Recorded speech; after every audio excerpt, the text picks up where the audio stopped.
Hello, everyone. This is Wade Franson, host of Created in the Image of God, the Role of Religion in Society. I am here in a sneak peek recording with a prominent British personality who rose to that prominence in politics, oh gosh, a decade ago now, has written two books, and has since exited politics and has a new version of a previous book in defense of democracy coming out on July 4th, which is unusual because July 4th is the Independence Day from that same entity. Welcome to the studio, Anne Marie Waters. Hi, Wade. How are you? I'm doing great. So for those who may not have said, what is he talking about? America was a former British colony Yeah. who rebelled and declared independence.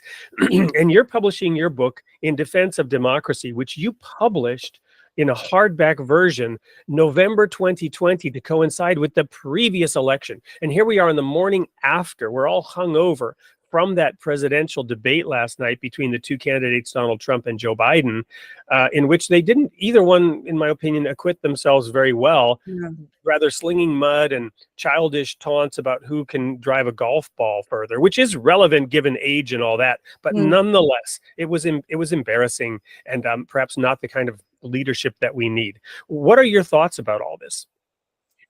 Well, I think I agree with you. I wouldn't. I probably didn't think it wasn't the worst performance I've seen from either of them, but it's alarmingly low in policy. It's low in philosophy. It's low in intelligence. And I say exactly the same thing about British politicians. We have debates going on here too. Same thing. Well,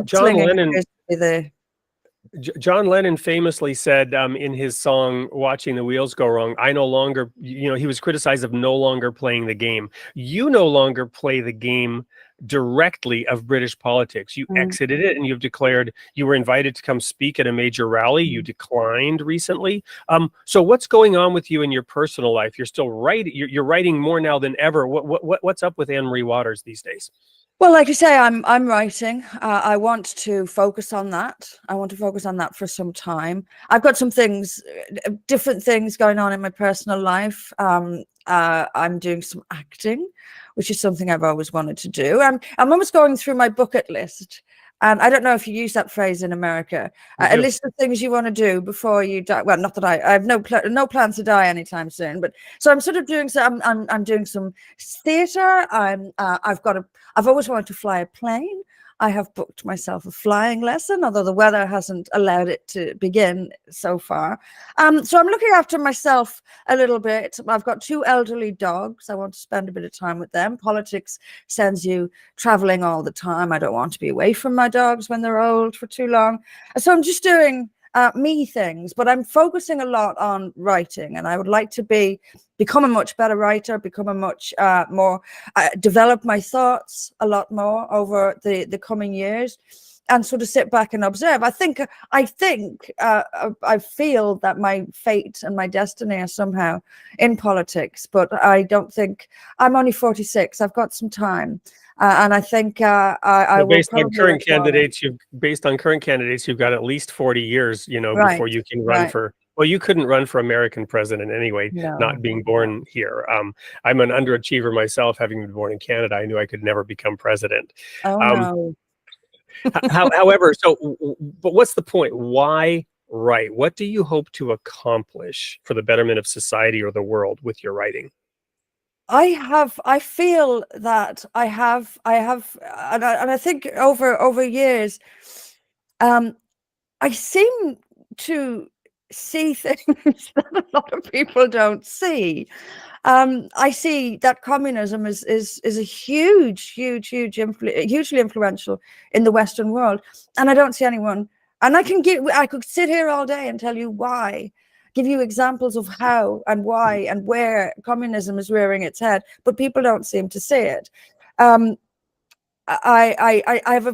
trained as a lawyer, and I have a sort of an ability to pick out flaws in other people's arguments. I recognize BS very quickly and very easily, and I think that I have a duty to share those thoughts with other people, just in case they're thinking them too.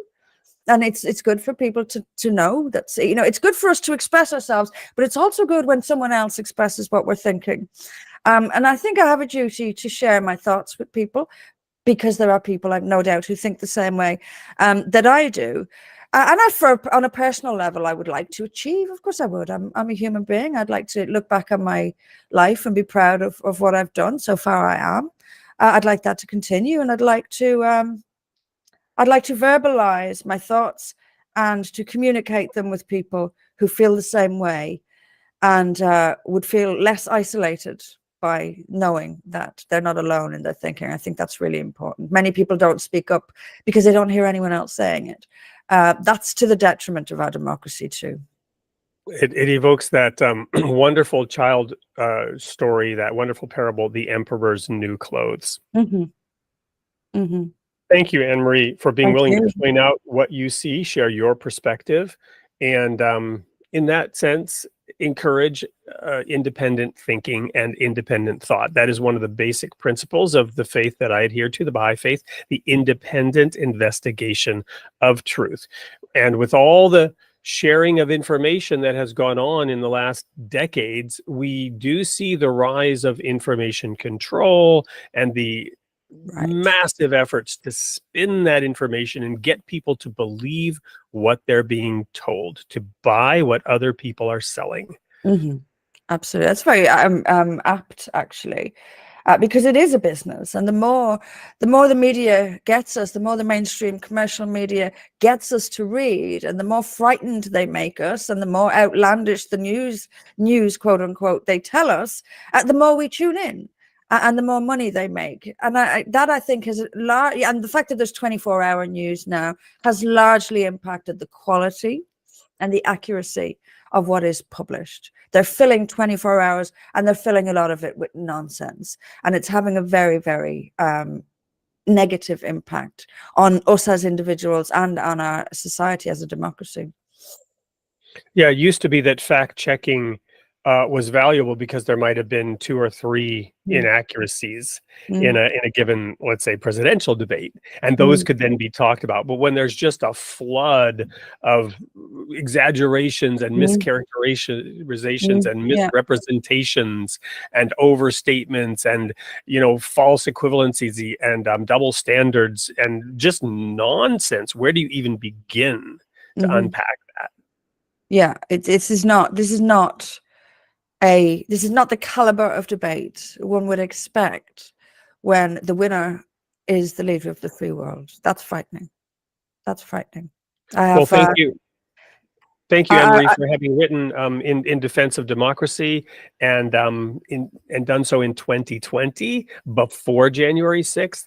The paperback and the Kindle version are being released on July 4th, and we'll be recording a program that will be aired on July 16th on the Created Image of God at 8 p.m. Central. You want to be there. You don't want to miss it. For more Anne-Marie Waters.